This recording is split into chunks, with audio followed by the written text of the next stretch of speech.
So we read Baker Heater League. I think one of the first things that I noticed was the authors have the same last name, so I was questioning if they were a husband and a wife. That's a good question. I bet you we could figure that out if we look back at the information that comes before it. Does it say? I didn't look. Or even at the end. Go back a page.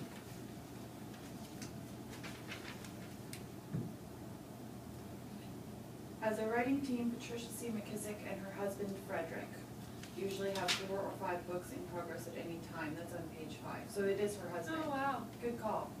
That's interesting. It is interesting. One of the things I noticed by the time I got done reading the whole thing is they never clarified what a porter was. You're right. And so even though we could connect eventually that it had to do with the railroad, they never clarified what the actual porter's job is with the railroad. And I was confused about that the whole time because it seemed like there were several different descriptors, like the Yeah. the brakeman, and then But The it seemed like, engineer. but it seemed like and, they had job titles too. So Yeah. it's almost like a porter was something completely separate, right. but still a part of the railroad.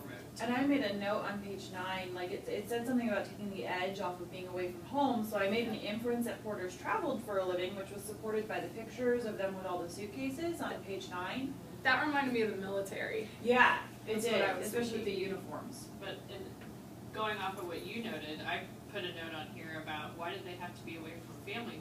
Because that really started off the whole passage. But then as you got into it, how they talked about the communication, something on a Friday could be on the other side of the United States by Sunday, it makes sense because the train is constantly moving and Yeah. constantly going. So it makes, once I read further, I could tell that they have to be away from their family because they're constantly traveling. That makes sense. But that was difficult to figure out. And I never got exactly what a porter did. I looked at their assignment and I got something to do with the train, but I never figured that out. They said that where they lived, they called them porterhouses, and that made me think of the steak. I do know Porterhouse steak. that's where the term porterhouse steak comes Why from. would they, how? Well, because the cut of steak called the porterhouse used to be the cut that was served to the people who Oh. ate dinner in the porterhouse. Alton Brown did an episode on it on Good Eats, so Oh. that's a connection I made. Huh, He talks all about how the porterhouse cut came from the porterhouse. that's interesting. Yeah. I could tell by the end of the second paragraph that they talked about how these men that worked for the railroad, they considered them a brotherhood. Mm-hmm. And so like the Baker Heater League, the Baker heater was what they used to sit around. Right. So I was Like kind the of, potbelly stove. Yeah. Yeah. but I was inferring that Baker might have been like the run that train took. Oh, okay. Because they called, some of the other runs they used was like the, What's a run? What do you mean? from like New York to Oh, Chicago okay. or. Like their route almost? Yeah. Yeah. At the end of the story when they were talking about the brakeman, Mm-hmm. maybe it The doesn't young have- college graduate. Yeah, Yeah. well maybe that one doesn't have the route either, but I thought it said like, maybe I was. I know they had the reaching- Oh, here it is. trains, the trains' names, like the Cannonball That and might so have on been and so it. forth. So you thought maybe Baker was. Knox and Lincoln line, Mm-hmm. Mm-hmm. um, So like a Baker line or something? maybe. I was thinking maybe it was the last name of the inventor, because I know Oh, that yeah. usually things are named after the Like people the who create stove? them. The name of Yeah. the stove. I was Oh. picturing like a wood stove. Uh-huh. Is Yeah. that a pot-bellied stove? That's what I was picturing. That's what I was picturing. Okay. I was looking at it, like trying to figure out why the author was telling all these stories about people who weren't porters, since it's supposed to be an article about porters, and I was trying to figure out what the author's purpose was in telling those stories. So I'm thinking he's just trying to like give us some examples of what types of stories the porters would have told maybe, and try and make the story interesting. What did you guys think? Well, that's why I wondered if all of those things fell under what a porter was. Mm-hmm. Oh, yeah. Because I ended up putting the whole text, I liked how the author used the small stories to describe their their tails, but also like the porters. So in my head, I was thinking all of those jobs must fall under a porter. Yeah. But now I'm wondering. Well, and one of the things I thought I don't made know. them not fall under a porter was it seems that all of the porters are black people who used to be slaves or didn't used to be slaves in the United States before slavery ended. And it looks like a job that at that time was segregated. So, What makes you there's- think that? Just well, from the picture? The pictures, and then on page 10 it says Casey and his black fireman Sim Webb, which makes us make the inference that Casey, the engineer, was white. Was and white. then the picture on page 11 supports that. And it seems that the Pullman porter, Daddy Joe, is black based on what they say in the text. So I'm wondering that the jobs were segregated by race at this time in history, if that's what was being implied there. But the only time it talks about like a year, it's only, it touches on a year only twice. Like at the same paragraph you're talking about Yeah. Casey and his black fireman Sim Webb, it talked about 1900. Right. And then And then 1870. 1870, so we're kind of looking at Post-slavery. slavery. Anti-desegregation. Right. Anti-segregation. Oh.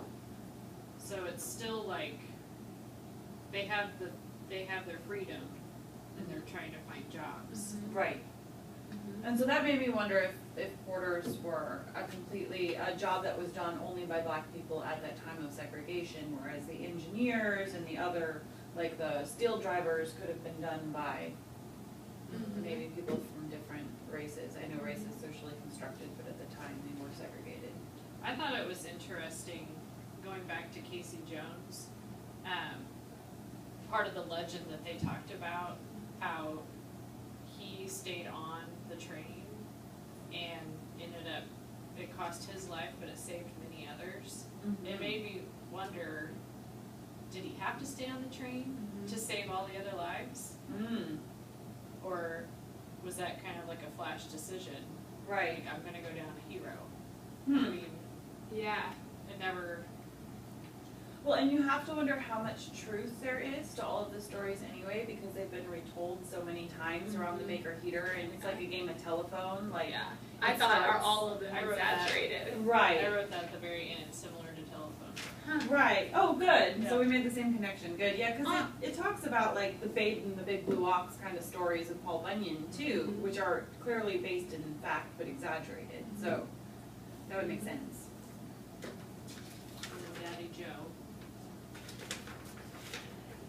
They Mhm. described him, the character traits they used to describe Yes. him, or they just spoke so highly of him. So he Right. must have been like the ultimate of ultimate porters. Yeah. Right. And he's Like the an one, unattainable goal. he's the one that they all want to live up to and all want to be compared to. Mm-hmm. But then again, as you said earlier, who knows how much of the stories have been exaggerated and to what length. Right. Because it specifically says with him that his exploits were greatly exaggerated. Yeah. But I connected that to like my dad because I feel like I kind of have this vision, you know, in my head. My dad's perfect and there's nothing, you know. Sold. So I was kind of thinking that I was like, oh, I get, Yeah. you know.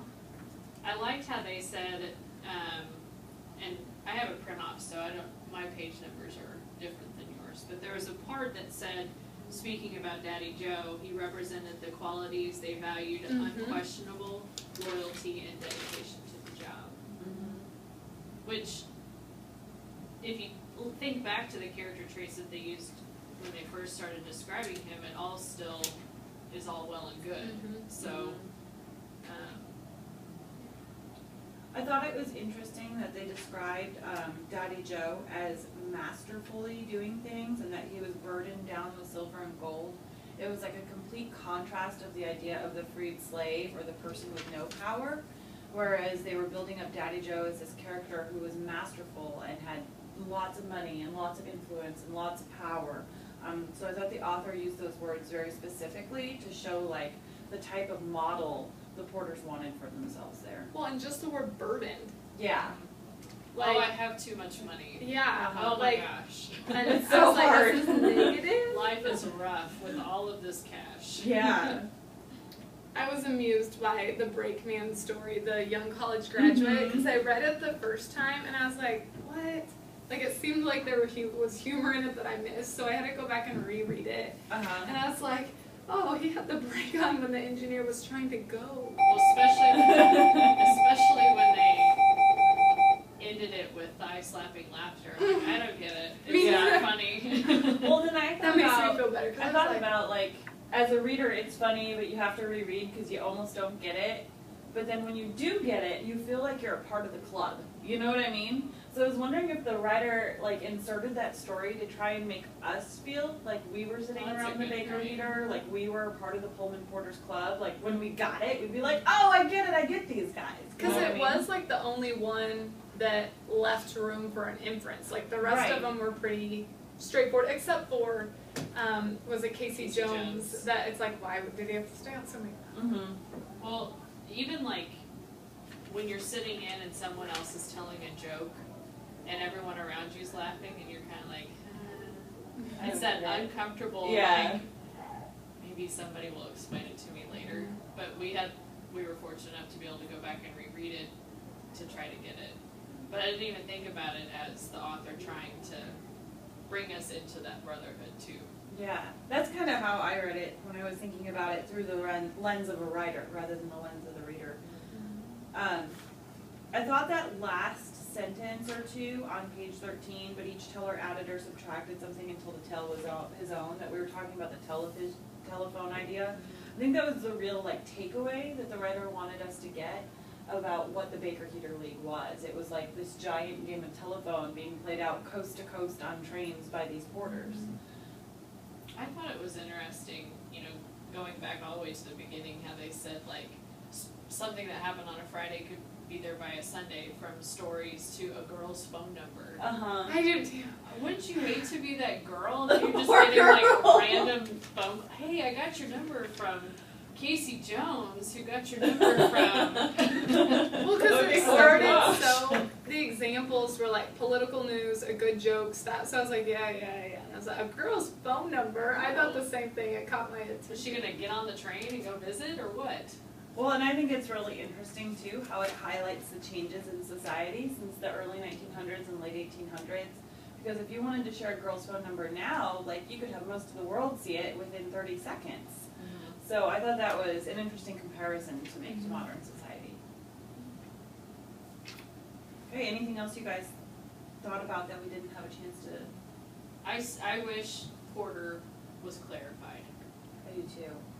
I think if we go back and read the background information that comes before it, we might find more information on what a porter was, and that might have helped us in figuring this passage out.